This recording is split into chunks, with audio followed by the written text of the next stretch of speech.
Magandang tanghali po sa ating lahat mga kababayan. Ito po ang Anything TV by Nalsoft at ang Awaken Earth. Quick update po tayo sa ating sinusundang Tropical Storm Ramil, na kung saan huling namataan ang kanyang sentro. Nasa karagatan na po ng Katarman, Northern Samar, silangan po ng Sorsogon, at tumataas na po ang tsansa na maglandfall po ito sa may bahagi po ng Sorsogon or Albay kung hindi po magbabago ang kanyang kilos o direksyon.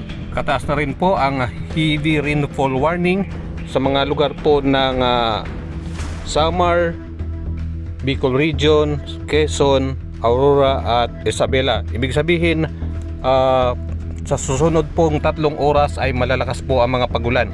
Para pa po sa mga latest pang updates, mag-follow po sa ating Facebook account, sa account na ito, at sa YouTube natin, Anything TV by Nalsoft.